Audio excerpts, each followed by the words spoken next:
So hey guys, welcome back to the channel. So in this video we are going to discuss about chemical reactions and equations. We have already discussed life processes of class 10th biology chapter 1. So if you haven't seen that video, I will give you the link in description. You can go and watch over that.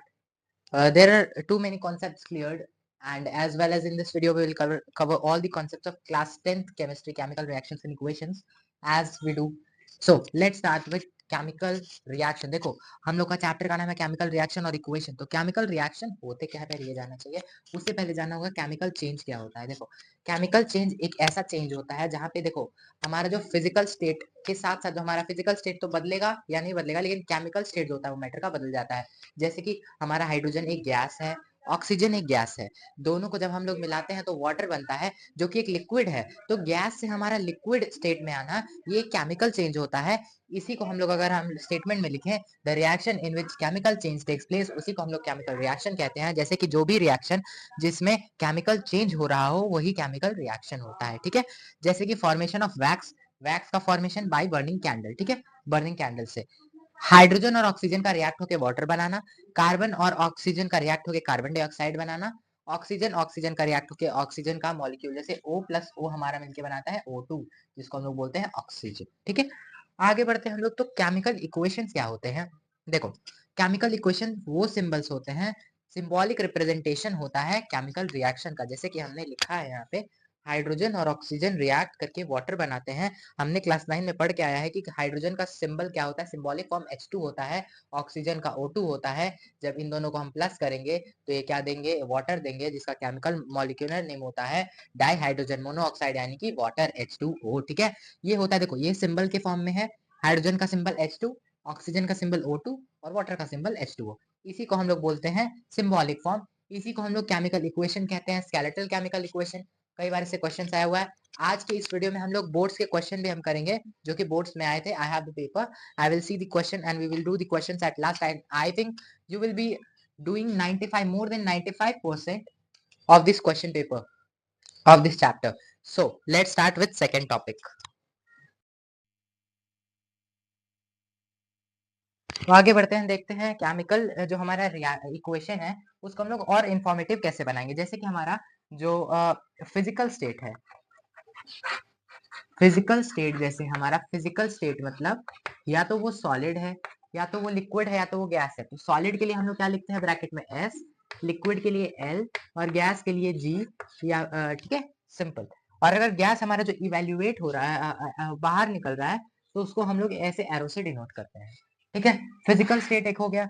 दूसरा है हमारा concentration of acid. जैसे हमारा concentration of acid या फिर base concentration, तो अगर concentrated है हमारा तो हम ब्रैकेट में CONCE ऐसे लिख देते हैं डॉट लगा के। ठीक है, आगे बढ़ते हैं। अगर हमारा हीट चेंज हो रहा है, हीट चेंज हो रहा है, जैसे कि हमारा कहीं भी जो हमारा हीट है वो क्या निकल रहा है या फिर उसको यूज हो रहा है केमिकल रिएक्शन को परफॉर्म करने में। तो वहां पे अगर हमारा हीट जब जैसे प्रोडक्ट हमारा X है तो उसको हम लोग हीट कर रहे हैं तो वो हमारा Y प्लस Z दे रहा है।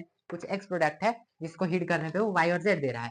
तो या तो हम ऐसे हीट का ये सिंबल होता है या तो हम ये लगाए या फिर हम लोग पूरा ऐसे हीट लिख सकते हैं। और वहीं अगर हम लोगों को X प्लस वाई कर रहे हैं तो हम लोग के पास एक्स वाई फॉर्म हो रहा है और हीट एनर्जी रिलीज हो रही है, हीट एनर्जी रिलीज हो रही है। तो यहाँ पे हम लोग ये एरो नहीं यूज करेंगे, यहाँ पे हम लोग पूरा हीट लिखते हैं ऐसे पॉजिटिव करके। ठीक है, यहाँ पे प्लस साइन के साथ हम लोग ऐसे हीट लिखते हैं। ठीक है, आगे बढ़ते हैं हम लोग। तो क्या हमारा जैसे एक एग्जाम्पल हो गया कि Zn जिंक जो कि हमारा सॉलिड है, जब वो रिएक्ट करेगा HCl के साथ जो कि एक्वस है और कंसंट्रेटेड है तो जो प्रोडक्ट फॉर्म होगा वो क्या होगा, ZnCl, जो कि क्या होता है, एक्वस होता है ZnCl2। और उसके बाद H2 गैस रिलीज होगा और हीट एनर्जी भी हमारी फॉर्म होगी। आगे बढ़ते हैं हम लोग। तो कुछ इंपॉर्टेंट टर्म्स देख लेते हैं। जैसे कि हो गया हमारा प्रेसिपिटेट, जैसा कि मैंने प्रेसिपिटेट बताया, प्रेसिपिटेट ये होता है इनसॉल्युबल सब्सटेंस, जो कि हमारा केमिकल रिएक्शन जब होता है प्रोडक्ट में तो हमारा जो इनसॉल्युबल सब्सटेंस होता है वो फॉर्म होता है, उसी को हम लोग प्रेसिपिटेट बोलते हैं। आगे बढ़ते हैं हमारा। तो जैसे हो गया हमारा कैटलिस्ट, कैटलिस्ट क्या होता है? ये एक ऐसा चीज होता है या फिर ऐसा सब्सटेंस होता है जो हमारे केमिकल रिएक्शन जो हमारा होता है उसको स्पीड अप कर देता है, मतलब it speed up chemical reaction. ठीक है, ये हमारे केमिकल रिएक्शन को स्पीड अप कर देता है। बाकी हम लोग एंडोथर्मिक रिएक्शन और एक्सोथर्मिक रिएक्शन के बारे में पढ़ेंगे, लेकिन मैं थोड़ा सा बता देता हूँ। जो हमारा एंडोथर्मिक रिएक्शन होता है उसमें हमारा जो एक्स है उसको हम लोग को क्या देना पड़ता है? हीट देना पड़ता है। तो फिर क्या बनता है? वो एक्स प्लस सॉरी वाई और जेड बनाता है। हीट देने के बाद वो ब्रेक होता है, मतलब the reaction in which heat is involve. ठीक है, जिस रिएक्शन में हीट को हम लोग एज अ कैटलिस्ट यूज करते हैं उसको एंडोथर्मिक रिएक्शन बोलते हैं। और जहां पे हम लोग हीट को, जहां हमारा हीट रिलीज होता है एक्स वाई बनने के बाद, उसको हम लोग एक्सोथर्मिक रिएक्शन बोलते हैं, मतलब the reaction in which heat is involve. तो यहाँ पे हमारा endothermic, the reaction in which heat is release वो हमारा एक्सोथर्मिक रिएक्शन। ठीक है, आगे बढ़ते हैं हम लोग। तो जैसे कि हमारा हो गया बैलेंस्ड केमिकल इक्वेशन क्या होता है। तो देखो हमारा जो बैलेंस्ड केमिकल इक्वेशन होता है, बैलेंस्ड केमिकल इक्वेशन, ठीक है, बैलेंस्ड केमिकल इक्वेशन ये क्या होता है? ये इसमें हम लोग क्या करते हैं? रिएक्टेंट साइड और प्रोडक्ट साइड को इक्वल बनाते हैं। और ये क्या फॉलो करता है? ये फॉलो करता है law of conservation of mass, जिसमें क्या बोला जाता है? Matter can neither be created nor been destroyed, मतलब मैटर को हम लोग दोबारा क्रिएट नहीं कर सकते, ना ही हम उसको डिस्ट्रॉय कर सकते हैं। ठीक है, ये होता है हमारा लॉ ऑफ कंजर्वेशन ऑफ मास। इसको कौन फॉलो करता है? Balanced chemical equation. जैसे कि हमारा हो गया Fe plus H2O gives Fe3O4 plus H2 gas out. अब जैसे देखो यहाँ पे हमारा यहाँ हाइड्रोजन के कितने एटम्स हैं? 2 एटम्स। यहाँ पे हाइड्रोजन के 2 एटम्स, यहाँ पे ऑक्सीजन का एक, कुछ नहीं है तो एक, यहाँ पे ऑक्सीजन के 4 एटम्स। ठीक है, तो अगर हम लोग को इसको 4 करना है तो हम यहाँ पे 4 नहीं लगाएंगे, 4 हम यहाँ पे लगाएंगे। अब यहाँ हमारा क्या हो गया? अब हमारा हाइड्रोजन भी इम्बैलेंस हो गया, तो हम लोग 4 इंटू 2 क्या होता है? 8। हम यहाँ भी 4 पे लगाएंगे। ठीक है, अब हमारा हाइड्रोजन फिर से बैलेंस हो गया। अब यहाँ पे क्या हो रहा है? आयरन भी हमारा 3 है, तो यहाँ पे हम 3 लगाएंगे। तो फिर हमारा 3 आयरन 4 H2 और हमारा 4 ऑक्सीजन, ये हमारा बैलेंस हो गया। वैसे अगर हम बात करें हाइड्रोजन H2 और ऑक्सीजन जब रिएक्ट करते हैं तो H2O बनाते हैं, एकदम सिंपल रिएक्शन है। तो यहाँ पे हाइड्रोजन के कितने एटम्स हैं? 2 2, ऑक्सीजन के 2, लेकिन यहाँ पे 1, तो हम यहाँ पे 2 लगाएंगे। तो 2 2 से यहाँ पे 4 हो जा रहा है और यहाँ पे 2 हो जा रहा है, तो 4 इसको भी करना पड़ेगा, ये भी हमारा बैलेंस हो जाएगा।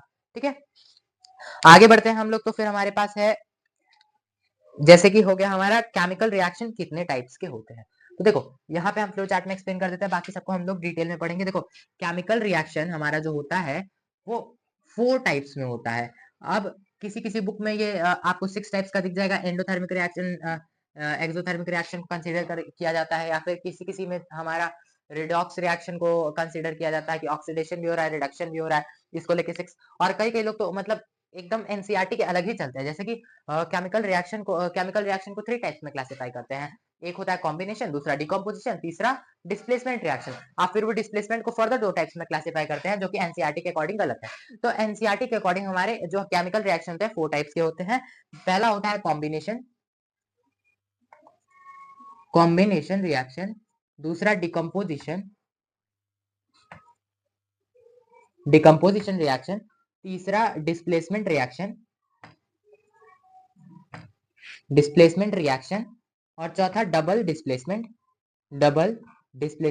रिएक्शन। ठीक है, हमारे 4 टाइप्स में होते हैं। ऊपर ऊपर से एक बार समझ लेते हैं।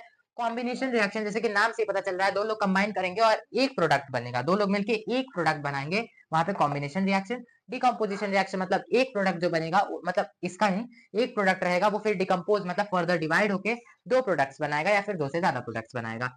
डिस्प्लेसमेंट रिएक्शन क्या होता है? डिस्प्लेसमेंट मतलब एक चीज को डिस्प्लेस कर देना, जो कि हायर रिएक्टिव मेटल, मतलब जो हाई रिएक्टिविटी पे है, वो क्या करेगा? लोअर रिएक्टिव मेटल को, जो लो रिएक्टिविटी पे है, उसको डिस्प्लेस करेगा। अभी हम लोग रिएक्टिविटी सीरीज भी पढ़ेंगे।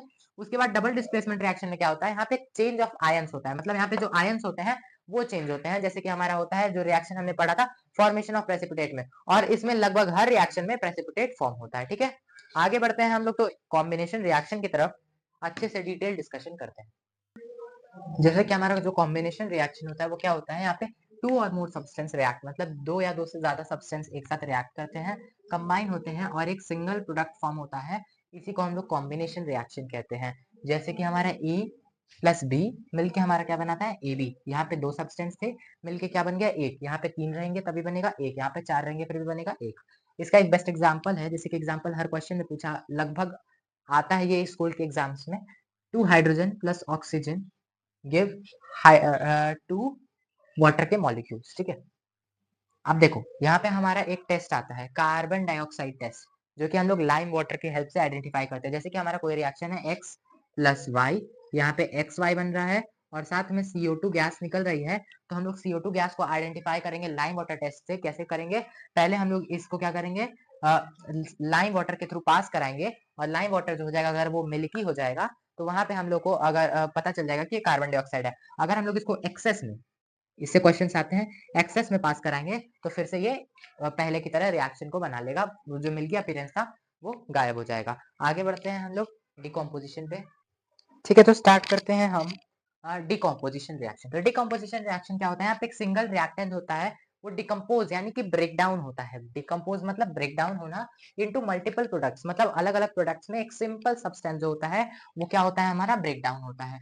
जैसे कि हो गया हमारा थर्मल, ये फिर फर्दर क्लासिफाई होता है थ्री टाइप्स में। अब इसमें हम एनर्जी या तो हीट के फॉर्म में दें, या तो लाइट के फॉर्म में दें, या तो इलेक्ट्रिसिटी के फॉर्म में दें। जहाँ पे हीट के फॉर्म में दिया जाता है वो थर्मल डिकम्पोजिशन रिएक्शन होता है, जहाँ पे लाइट के फॉर्म में दिया जाता है फोटोलिटिक डिकम्पोजिशन रिएक्शन, जहाँ पे इलेक्ट्रिसिटी के फॉर्म में दिया जाता है वो इलेक्ट्रोलिटिक डिकम्पोजिशन रिएक्शन।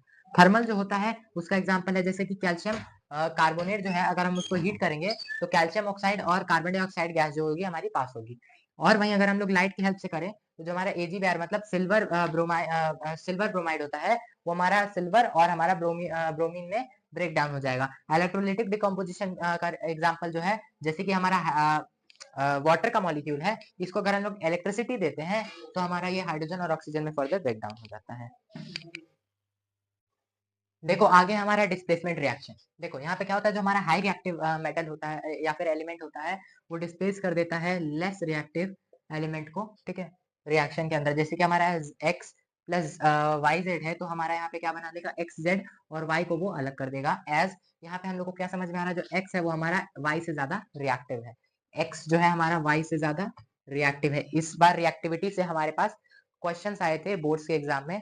जिस टाइम मतलब इस टाइम जो मैंने 2025 में बोर्ड्स दिया था, उसमें रिएक्टिविटी के बेसिस पे दो क्वेश्चंस आए थे MCQ में, कि पोटेशियम और आयरन और एल्यूमिनियम में रिएक्टिविटी जो हमारी है वो उसको बैलेंस करना था कि कौन सबसे ज्यादा रिएक्टिव है, कौन लीस्ट रिएक्टिव है, ठीक है। ये हमारी रिएक्टिविटी सीरीज है। सबसे पहले है potassium, sodium, calcium, magnesium, aluminium, zinc, iron, lead, hydrogen, copper, mercury, silver and gold. यहाँ से हमारी रिएक्टिविटी जो है वो डिक्रीज करती जाती है, डिक्रीज करती जाती है। यानी कि अगर हमारा रिएक्शन करवाया जाए एल्यूमिनियम और हमारा सोडियम में, तो जो हमारा सोडियम होगा एल्यूमिनियम को इजीली डिस्प्लेस कर देगा, हमारा सोडियम कैल्शियम को इजीली डिस्प्लेस कर देगा। ये बहुत विगरसली रिएक्ट करते हैं, ये थोड़ा स्लोली, ये थोड़ा मॉडरेटली रिएक्ट करते हैं। उसके बाद ये इन लोगों की रिएक्टिविटी इतनी स्लो होती है कि जल्दी रिएक्ट ही नहीं करते हैं। बाकी अगर हम बात करें यहाँ पे एक एग्जाम्पल की, जैसे कि हमारा आयरन है, अगर हम उसको कॉपर सल्फेट के साथ रिएक्ट कराएंगे तो आयरन सल्फेट बनेगा। उसके बाद उसने कॉपर को क्या कर दिया, डिस्प्लेस कर दिया है। जैसा कि हम लोग देख रहे हैं आयरन हमारा कॉपर से ऊपर आता है। ऐसे मेरे पास स्पेस नहीं था, मैंने इस साइड लिखा, तो हमारी आयरन जो है वो कॉपर से ऊपर आता है, इस वजह से हमारा आयरन इजीली कॉपर को डिस्प्लेस कर सकता है, ठीक है। आगे बढ़ते हैं हम लोग तो डबल डिस्प्लेसमेंट रिएक्शन। अब हमारे पास है डबल डिस्प्लेसमेंट रिएक्शन। सिंपली यहाँ पे चेंज ऑफ आयंस होता है। अगर हम लोग को एग्जाम में आता है तो हम लिखेंगे the reaction in which change of ion simply takes place is termed as double displacement reaction. जैसे कि हमारा AB प्लस CD रिएक्ट करके AC और BD बना रहा है, यहाँ पे मतलब चेंज हो रहा है। ये अपना A हमारा जो है C के साथ क्या कर रहा है, कनेक्ट कर जा रहा है, और जो हमारा B है वो D के साथ कनेक्ट कर जा रहा है। ऐसे ही सेम हमारे यहाँ पे जो हमारा सोडियम सल्फेट है वो जब बैरियम क्लोराइड के साथ रिएक्ट कराता है, आई थिंक आप लोग को नेमिंग तो आती ही होगी, नेमिंग 9th में सिखाई जाती है। अगर आपको नहीं आती है so I think I will prefer you to still practice that what you have learned। वो हमारा जो पॉजिटिव चार्ज और नेगेटिव चार्ज वाला सीरीज था वो हम लोग को लर्न करना होगा, क्योंकि चैप्टर 3 जो हमारा मेटल्स एंड नॉन मेटल्स है उसमें वो बहुत ज्यादा यूजफुल होगा, ठीक है। हमारा यहाँ पे है जो सोडियम सल्फेट है वो हमारा बैरियम क्लोराइड के साथ रिएक्ट कराएगा, तो हमारे पास यहाँ पे बैरियम सल्फेट और सोडियम क्लोराइड, मतलब यहाँ पे जो हमारा Na था उसको A के प्लेस पे रखिए, और B के प्लेस पे सल्फेट को रखिए, C के प्लेस पे हम लोग बैरियम को रखेंगे, और क्लोरीन को हम लोग D के प्लेस पे रखेंगे। तो देखिए A जो हमारा है C के साथ जा रहा है, A हमारा किसके साथ जा रहा है, C के साथ। ऐसा मतलब ये तो इंटरचेंज हो जा रहा है। देखो A जो हमारा है वो हमारा डी के साथ जा रहा है। सिंपल ऐसे समझ लो, क्योंकि क्लोराइड, सोडियम को अपना क्लोराइड बनाना, तो सोडियम क्लोराइड बना ले रहा है। और ऐसा सिंपल ऐसे कंपेयर नहीं करते हम, बस एग्जाम्पल के लिए हम मैंने ऐसे लिया। ठीक है, सोडियम जो हमारा अपना क्लोराइड बना रहा है, क्योंकि वो बैरियम से ज्यादा रिएक्टिव है तो अपना इजिली क्लोराइड बना लेगा, और बैरियम जो है वो सल्फेट सोडियम का लेके रह रहा है। सिंपल। ठीक है, आगे बढ़ते हैं हम लोग। तो रिडॉक्स रिएक्शन देखो, अब हमारा जो रिडॉक्स रिएक्शन है, सिंपली उसमें क्या होता है, उसके भी दो टाइप्स होते हैं, एक ऑक्सीडेशन होगा या फिर रिडक्शन होगा। ऑक्सीडेशन क्या होता है, जहाँ पे एडिशन ऑफ ऑक्सीजन एटम होता है और रिमूवल ऑफ हाइड्रोजन एटम होता है, उसको हम लोग ऑक्सीडेशन कहते हैं। रिडक्शन क्या होता है, जहाँ पे एडिशन ऑफ हाइड्रोजन होता है, रिमूवल ऑफ ऑक्सीजन होता है, तो वो रिडक्शन होता है। ठीक है, ये हमारा रिडॉक्स रिएक्शन का एग्जाम्पल है। स्पेसिफिकली ऑक्सीडेशन रिडक्शन दोनों यहाँ पे हो रहे हैं। जैसे कि हमारा जो जिंक ऑक्साइड है वो क्या कर रहा है, रिड्यूस हो जा रहा है, मतलब यहाँ पे इसके पास ऑक्सीजन है तो ये यहाँ पे जाके क्या ऑक्सीजन अपना लूज कर दे रहा है, तो मतलब ये रिड्यूस हो जा रहा है। और जो हमारा यहाँ पे कार्बन है जिसके पास ऑक्सीजन नहीं है, लेकिन यहाँ पे जाके इसके पास ऑक्सीजन आ रहा है, तो ये ऑक्सीडाइज हो जा रहा है। OXIDISED ऑक्सीडाइज हो रहा है, ये रिड्यूस हो रहा है। तो जो रिड्यूस होता है उसको हम लोग रिड्यूसिंग, जो ऑक्सीडाइज, देखो जो ऑक्सीडाइज हो रहा है उसको हम लोग रिड्यूसिंग एजेंट बोलते हैं, उल्टा करते हैं। ठीक है, ऑक्सीडाइज हो रहा है वो इसको क्या कर रहा है, रिड्यूस कर दे रहा है, तो वो रिड्यूसिंग एजेंट। और जो रिड्यूस हो रहा है वो क्या कर रहा है, इसको ऑक्सीडाइज कर रहा है, इसी वजह से इसको बोलते हैं ऑक्सीडाइजिंग एजेंट। ठीक है, सिंपल। आगे बढ़ते हैं हम लोग। सिंपल कुछ है फैक्ट्स। देखो, हमारे कुछ जो हमारे ऑक्सीडेशन होता है उसका कुछ हमारे इफेक्ट होता है हमारे डेली लाइफ में, जो कि है जैसे कि कोरोजन होता है। हमारा कोरोजन किसका होता है, मेटल्स का। यहाँ पे मेटल्स गॉट डिस्ट्रॉयड, मतलब मेटल्स जो होते हैं वो खराब हो जाते हैं बाय केमिकल रिएक्शन। जो भी हमारा केमिकल रिएक्शन एनवायरमेंट में हो रहा था उसकी वजह से, जैसे कि हमारा रस्टिंग ऑफ आयरन होता है, मतलब आयरन पे जब रस्ट लग जाती है तो क्या होता है, जो जंग बन जाता है, उससे हम दोबारा आयरन नहीं बना सकते, तो उससे क्या हो रहा है, हमारा आयरन डिस्ट्रॉय हो जा रहा है। ऐसे एक एग्जाम्पल है कॉपर, जो कि हमारा वाटर, कार्बन डाइऑक्साइड और ऑक्सीजन के साथ रिएक्ट करके अपना कॉपर ऑक्साइड बनाता है, और इनटू हम ले यहाँ पे कॉपर हाइड्रोक्साइड। ठीक है, इसको हम लोग प्रिवेंट, कोरोजन को हम लोग प्रिवेंट कैसे कर सकते हैं, अगर हम लोग ऑयलिंग करें, प्रॉपर ग्रीसिंग करें, गैल्वेनाइजेशन करें, या फिर पेंटिंग करें। ठीक है, पेंटिंग, पेंट की एक लेयर कर दें। ठीक है, तो इससे हम लोग, गैल्वेनाइजेशन क्या होता है, एक क्वेश्चन होता है गैल्वेनाइजेशन क्या होता है। यहाँ पे हम लोग जो जिंक की लेयर होती है, जिंक की, उसको हम लोग अपने मेटल के ऊपर एक थिन सी पतली सी लेयर जिंक की, जैसे हमने इस पे पतली सी जिंक की लेयर लगा दी, तो उसको प्रोसेस को हम लोग गैल्वेनाइजेशन बोलते हैं। ऐसा क्यों करते हैं, क्योंकि जो जिंक की लेयर होती है वो एक बार अपना ऑक्साइड बना लेती है, तो उसका जो ऑक्साइड होता है उसी को प्रिवेंट करता है। इससे जो उसका अंदर का जिंक का पार्टिकल होगा वो भी नहीं, उसके अंदर भी कोरोजन नहीं होगा, और जो उसके अंदर, जैसे कि हमारा उसके अंदर आयरन होगा तो वो भी कोरोड हमारा नहीं होगा। इसी के साथ होता है हमारा ट्रांसिडिटी भी। देखो, जो हमारा लास्ट वन है वो है हमारा रेंसिडिटी। रेंसिडिटी क्या होता है, ये जो होता है स्पॉइलिंग ऑफ फूड, मतलब फूड का खराब हो जाना ड्यू टू फैट्स और ऑयल्स। जो फैट्स और ऑयल होते हैं उसके साथ रिएक्शन होता है ऑक्सीजन का, तो वो क्या कर देता है, पूरे फूड को स्पॉइल कर देता है, जिसकी वजह से उसके अंदर से क्या होती है, अनप्लीजेंट स्मेल, मतलब एक खराब सी बदबू आती है। तो उसी प्रोसेस को हम लोग रेंसिडिटी बोलते हैं। इसको भी हम लोग प्रिवेंट कैसे कर सकते हैं, फूड को हम लोगों को टाइट कंटेनर में रखना होगा, रेफ्रिजरेशन मतलब फ्रिज में रखना होगा, जिससे कि हमारा जो रेंसिडिटी का प्रोसेस है वो स्लो हो जाए। एडिशन ऑफ नाइट्रोजन करेंगे, अगर हम लोग नाइट्रोजन ऐड करेंगे तो हमारा जो क्या बोलते हैं ऑक्सीजन है वो हमारा बाहर चला जाएगा, जिसकी वजह से हमारा फूड क्या होगा, प्रिवेंट रहेगा। आपने देखा होगा जो चिप्स के पैकेट होते हैं उसमें थोड़ा सा चिप्स और बाकी सब गैस भरी रहती है, वो कोई और गैस नहीं, वो ऑक्सीजन नहीं, वो नाइट्रोजन ही रहता है, जिसकी वजह से हमारा जो फूड पार्टिकल है वो प्रिवेंट रहे। एज वी नो कि जो हमारा फूड पार्टिकल होता है, जो हमारा चिप्स होता है, वो ऑयल और फैट्स कंटेन करता है। अगर वो ऑक्सीजन के कंटेक्ट में आएगा तो फिर क्या करेगा, वो रिएक्ट करेगा और उसके अंदर से भी अनप्लीजेंट स्मेल, और वो भी क्या होगा, स्पॉइल हो जाएगा। तो इसी को प्रिवेंट करने के लिए हम लोग उसमें नाइट्रोजन ऐड करते हैं। और हम लोग यहाँ पे क्या कर सकते हैं, एंटीऑक्सीडेंट्स भी ऐड कर सकते हैं हमारे फूड में, जिसकी वजह से हमारा फूड जो है वो प्रिवेंट रहेगा। ठीक है, कुछ केमिकल इक्वेशंस को बैलेंस करके देख लेते हैं, उसके बाद हमारी आज की भी सीरीज जो है हमारी खत्म हो जाती है। ये दो इक्वेशंस हम बैलेंस करके देख लेते हैं, उसके बाद हमारा जो बैलेंसिंग का प्रैक्टिस है वो भी हमारा हो जाएगा। जैसे कि हमारा जो आयरन है, जब वो कॉपर सल्फेट के साथ रिएक्ट करता है तो आयरन सल्फेट और कॉपर बनता है। यहाँ पे आयरन के भी एक एटम है, कॉपर के भी एक। जो हमारा सल्फेट है इसमें SO4 ये भी बराबर है, तो मतलब ये भी इक्वल है, और हमारा कॉपर भी यहाँ पे बराबर है। ठीक है, एक एटम यहाँ पे आयरन के है, एक एटम यहाँ पे कॉपर के है, तो ये मतलब ये इक्वेशन हमारा क्या है, ऑलरेडी बैलेंस है, मतलब ये लॉ ऑफ कंजर्वेशन ऑफ मास को सेटिस्फाई कर रहा है। लेकिन वहीं अगर हम बात करें, सोडियम जब हमारे हाइड्रोक्लोरिक एसिड के साथ रिएक्ट कराता है, तो हमारा जो सॉल्ट है और हमारा जो H2O है वो हमारा फॉर्म होता है। ठीक है, वहीं पे अगर हम बात करें, नहीं, यहाँ पे HCl डायरेक्टली रिएक्ट कर रहा है, Na प्लस HCl डायरेक्टली हो रहा है, तो हम इसको NaCl प्लस वाटर हमारा फॉर्म होता है। लेकिन मैं अगर हम कुछ केसेस में बात करें, इसको अगर बैलेंस करने की, एक और केस हमारा होता है, वहाँ पे अभी हम देखेंगे। हमारे सोडियम का एक एटम, हाइड्रोजन का एक दो, तो यहाँ पे हमको 2 करना होगा, यहाँ पे हमारे क्लोरीन को भी 2 करना होगा, यहाँ पे ये भी 2 हो जाएगा। ऑक्सीजन जो हमारा है, ऑक्सीजन नहीं है, हम लोग यहाँ पे एडिशनल ऑक्सीजन हमारा एज ए कैटलिस्ट हमारा यहाँ पे यूज हो जाता है। और हम लोग को ऐसे पता होना चाहिए कि हमारा सोडियम और हाइड्रोक्लोरिक एसिड रिएक्ट करता है तो सॉल्ट और वाटर हमारा फॉर्मेशन होता है। ठीक है, आगे एक रिएक्शन Mg। या फिर हम लेते हैं Fe plus HCl give FeCl plus H2, ठीक है। H2 गैस हमारी निकलती है, ठीक है। ये हमारा ये जो रिएक्शन है इसमें हमारा ऑक्सीजन नहीं रहेगा एज आई मिस, क्योंकि यहाँ पे जब हमारा सोडियम देखो सोडियम अगर हमारा एज अ बेस रहता तब हमारा जो एसिड और बेस रिएक्ट करके सॉल्ट और वाटर फॉर्म होता है, लेकिन यहाँ पे हमारा सोडियम एज अ बेस नहीं है, तो फिर भी हमारा ये रिएक्शन करेक्ट है और हमारा जो बैलेंसिंग है वो भी करेक्ट है। यहाँ पे अगर हम बैलेंस करें तो हमारे आयरन के एक एटम, क्लोरीन के एक एटम, बाकी हाइड्रोजन के 2 एटम, तो हम लोग को यहाँ पे 2 लगाना। सो यहाँ पे हमारे पहला क्वेश्चन जो है वो है थर्मल डिकम्पोजिशन रिएक्शन को लेके, जो है थर्मल डिकम्पोजिशन रिएक्शन को लेके, ठीक है। थर्मल डिकम्पोजिशन रिएक्शन सबसे पहले हम जानते हैं क्या होता है। थर्मल मतलब हीट से, जो कि डिकम्पोजिशन रिएक्शन होता है। जो भी डिकम्पोजिशन रिएक्शन हीट्स की वजह से होता है उसको हम लोग बोलते हैं थर्मल डिकम्पोजिशन रिएक्शन। अब इसमें एक क्वेश्चन आया है कि इसमें कौन सा एग्जांपल है थर्मल डिकम्पोजिशन रिएक्शन का। AgCl plus AgCl gives Ag plus Cl2, Ag plus Cl2। Second है हमारा CaCO3 calcium carbonate gives CaO plus CO2। Third है हमारा H2O gives 2H2 plus O2। Fourth है हमारा KClO3 give 2KCl plus O2 3O2, ठीक है। Balance कर देते हैं। अब इसमें हमसे पूछ रहा है कि हमारा थर्मल डिकम्पोजिशन रिएक्शन का क्या क्या एग्जांपल है। देखो यहाँ पे AgCl ये हमारा फोटोलिटिक डिकम्पोजिशन रिएक्शन का एग्जांपल है। यहाँ पे फोटोकॉपी में भी इसका हम लोग यूज करते हैं। देखो AgCl को अगर हम लोग सनलाइट में रखेंगे तो वो Ag और Cl2 में ब्रेक हो जाएगा। यहाँ पे CaCO3 कैल्शियम कार्बोनेट को अगर हम लोग हीट देंगे तो ये हमारा कैल्शियम ऑक्साइड और कार्बन डाइऑक्साइड में ब्रेक हो जाएगा, ठीक है। तो ये हमारा एग्जाम्पल हो गया, हीट यहाँ पे देना पड़ रहा है तो थर्मल डिकम्पोजिशन का एग्जाम्पल हो गया।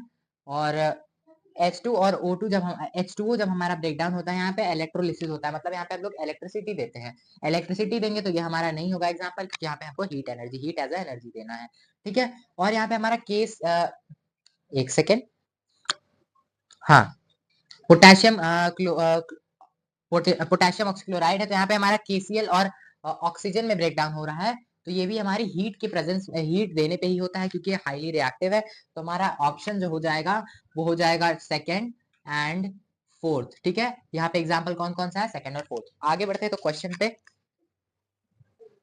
आगे है हमारा एक और क्वेश्चन इसी चैप्टर से, सीक्वेंस में सेकंड क्वेश्चन भी है। यू हैव 3 एक्वा सोल्यूशन, हमारे पास 3 एक्वा सोल्यूशन है, किसके, ABC के। ए क्या है हमारा, potassium nitrate, potassium nitrate. B क्या है हमारा, अमोनियम क्लोराइड, अमोनियम क्लोराइड। और फिर हमारा सी क्या है, सोडियम कार्बोनेट। सी क्या है हमारा, सोडियम कार्बोनेट,